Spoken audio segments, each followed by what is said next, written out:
ఆ రోజు నుంచి కూడా ఖండిస్తున్నాం. అండ్ మొన్న నా విషయంలో జరిగింది కూడా నేను తనకి కాల్ చేయలేదు. నేను ఇప్పుడు నా స్క్రీన్ షేర్ చేస్తాను, కావాలి వాట్సాప్ లో తనే కాల్ చేశాడు. తను అప్పటికే ఆల్కహాల్ తీసుకొని ఉన్నట్టున్నాడు.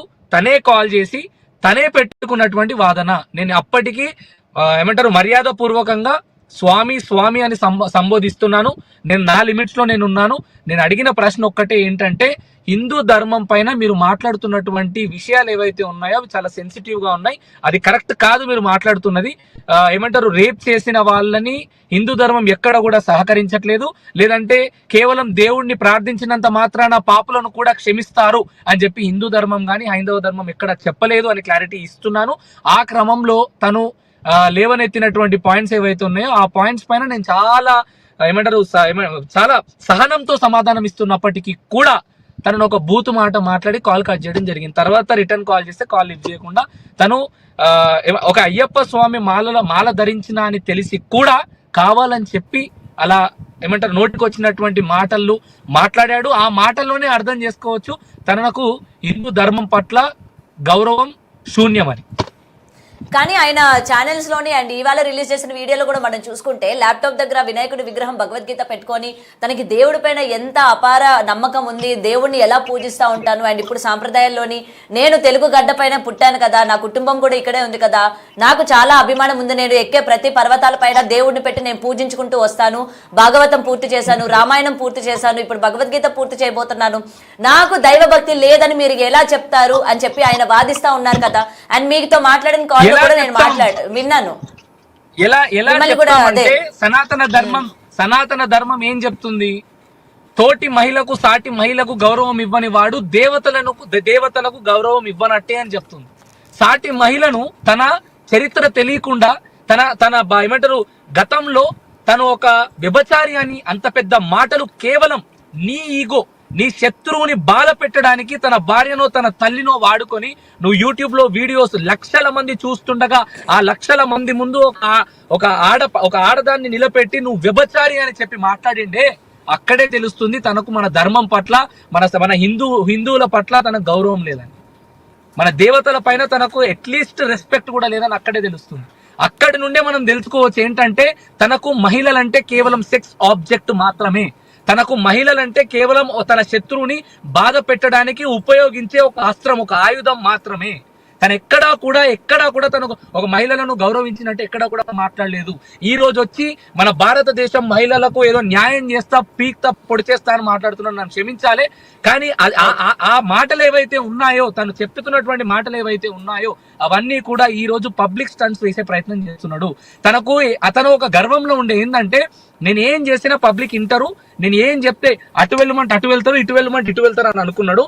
కానీ ఈ రోజు తను హిందూ ధర్మం పట్ల, హిందూ దేవి దేవతల పట్ల తను మాట్లాడినటువంటి మాటల పైన మన హిందువులు ఎవరైతే ఉన్నారో అందరూ కూడా ఖండించేసరికి, అన్ఫాలో చేస్తున్నసరికి రోజుకి లక్షల వ్యవధిలో తనకు అన్ఫాలో కనిపిస్తున్నప్పటికీ తను భయపడి ఈ రోజు మెల్లిగా ఎక్కడైతే తను హీరో అయ్యాడో, ఎక్కడైతే ఎమోషనల్ గా కనెక్ట్ అయ్యేటి ఉంటే అవన్నీ తీసుకొని వచ్చి ఈ రోజు మళ్ళీ పబ్లిక్ ముందు పెట్టి పబ్లిక్ స్టాండ్ చేసే ప్రయత్నం చేస్తున్నాడు.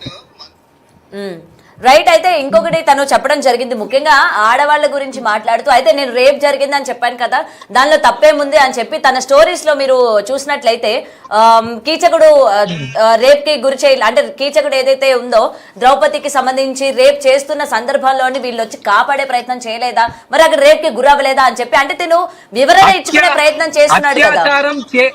ఏమని చెప్పిండు క్లియర్ గా, సీతమ్మ తల్లికి తర్వాత ద్రౌపది దేవికి ఇద్దరికి కూడా రేప్ జరిగింది అని చెప్పేశాడు. రేప్ జరిగింది అని అంటున్నాడు. అసలు నిజంగా ఒకవేళ రామాయణము మహాభారతము నిజంగా మన హిందూకు సంబంధించినటువంటి ఏ పుస్తకం పైన తనకు అట్లీస్ట్ గౌరవం కానీ లేకపోతే అవగాహన కానీ ఉంటే తను ఈ రోజు తను మాట్లాడుతున్నటువంటి అత్యాచారం సబ్జెక్టులో మన ధర్మాన్ని ఇన్వాల్వ్ చెయ్యడు. అయినా శివాజీ గారు మాట్లాడినటువంటి మాటలలో ఎక్కడైనా బట్టలు మంచిగా వేసుకుంటే గౌరవం ఇస్తారు అని చెప్పిన దానికి రేప్ని ఎందుకండి ఇన్వాల్వ్ చేస్తున్నాడు? బట్టలకు రేప్కి ఎందుకు ఇన్వాల్వ్ చేస్తున్నాడు?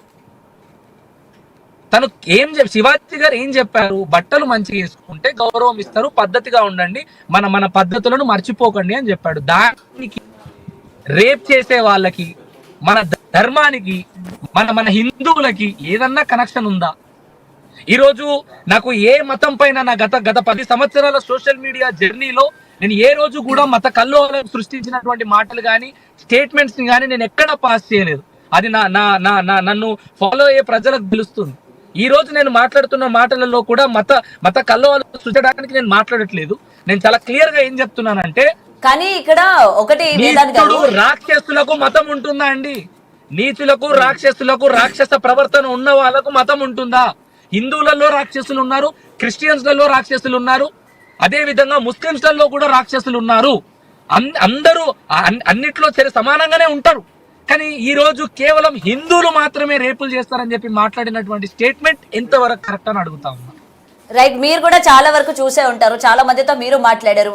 నిజానికి ఆయన అన్న ఒకటి ఏదైతే ఉందో నాకు ఇప్పటి వరకు కూడా ఎవరు ప్రశ్నించిన పరిస్థితి కనిపిస్తోంది. ముఖ్యంగా హిందూ ఆడపిల్లలు మాత్రమే అత్యాచారాలకి గురవుతా ఉన్నారు, రేపులకి గురవుతా ఉన్నారు, ఇతర మతాల్లో ఉన్న వాళ్ళు చాలా క్షేమంగా ఉన్నారు అని చెప్తూ ఉన్నారు కదా. చెప్పిన మాటలు అదే ఫస్ట్ ఒక వీడియోలో తను చాలా క్లాస్ స్పష్టంగా ఏం చెప్తున్నట్టు అంటే, హిందువులు రేప్ చేస్తున్నారు, హిందువులు ముస్లింలు క్రిస్టియన్ అమ్మాయిలకు రేప్ జరుగుతుంది అంటే ఓన్లీ హిందువులు మాత్రమే రేప్ చేస్తున్నారు, జరుగుతున్నది మాత్రం అందరికీ అని చెప్పి చాలా క్లియర్ గా చెప్పాడు ఒక వీడియో. నేనేం క్వశ్చన్ చేస్తున్నా అంటే, నిజంగా ఒకవేళ తనకు ధర్మం పట్ల మన పుస్తకాల పట్ల ఈ రోజు విఘ్నేశ్వరుడి విగ్రహం ముందు పెట్టుకొని ఏమంటారు ఇంకో ఏదో పుస్తకాలు ముందు పెట్టుకొని ఏమంటారు హిందూ ధర్మం పట్ల భగవద్గీత ముందు పెట్టుకొని హిందూ ధర్మం పట్ల తనకు అపారమైనటువంటి భక్తి ఉందని చెప్పి చూపుతున్నాడే, మరి విఘ్నేశ్వరుడు ప్రపంచాన్ని మొత్తం తిరిగిరా అని చెప్తే తను తన తల్లిదండ్రుల చుట్టూ తిరిగాడు. తల్లిదండ్రులకు అంత గౌరవం ఇచ్చే విఘ్నేశ్వరుడు, దేవుళ్ళు అంటే తన దేవుళ్ళు తల్లిదండ్రులు అని భావించే విఘ్నేశ్వరుడు ఈ రోజు తల్లిదండ్రులకు ఏం గౌరవం ఇస్తాడు? నా అన్వేషణ. పర్షియన్ బాయ్స్ లో ఇమ్రాన్ తల్లిని ఏ మాటలు మాట్లాడిండు? ఒక ట్రావెలర్ భార్య తను కూడా తన బిడ్డకు తల్లే కదా, తనని ఏం తిట్టిండు? తల్లిదండ్రులకు ఏం ఒక ఇంట్లో ఒక 9 నెలలు మోసి కన్న తల్లికి ఏం గౌరవం ఇచ్చిండని చెప్పి ఈ రోజు విఘ్నేశ్వరుడి విగ్రహాన్ని ముందు పెట్టుకొని ఏమంటారు తను హిందువుల పట్ల మళ్ళా సింపతి గెయిన్ చేసే ప్రయత్నాలు చేస్తా ఉన్నాడు. అయితే ఇక్కడ తనకు జరిగిన అలా కాదండి, తనకు జరిగిన దాడి గురించి ఇన్ని రోజులు ఏ రోజు చెప్పాలనిపించలేదా? ఈ రోజు ఎందుకు చెప్పాలనుకుంటున్నావు? భయపడుతున్నావా నా అన్వేషణ అని అడుగుతా ఉన్నా. ఈ రోజు ప్రజలు చెబుతున్నటువంటి వ్యతిరేకతకు ఏదైతే వ్యతిరేకత ఉందో అది నువ్వు తట్టుకోలేకపోతున్నావా? రోజుకు 1000 మంది ఫాలోలు చేసి ఏమంటారు లక్షల రూపాయలు రెవెన్యూ ఇచ్చే పబ్లిక్ ఈ రోజు బ్యాన్ నా అన్వేషణ, రిపోర్ట్ నా అన్వేషణ ఛానల్ అంటుంటే వెన్నులో వణుకు పుడుతుందా అని అడుగుతా ఉన్నా. కానీ నాకు ఫ్యాన్సే అంటే ఫాలోవర్సే అవసరం లేదు, నన్ను ఫాలో అయిన వాళ్ళు కూడా సో కాల్డ్ మీరు తింటున్నట్లే అన్నట్టు ఆయన మాట్లాడిన కొన్ని వీడియోలు కూడా ఇవాళ వైరల్ అవుతూ ఉన్నాయి. నాకు ఫ్యాన్స్ తో అవసరం లేదా అని చెప్పారు కదా, మరి ఆయన భయపడుతున్నాడు అంటారా? మరి ఫ్యాన్సే అవసరం లేదన్నారు కదా.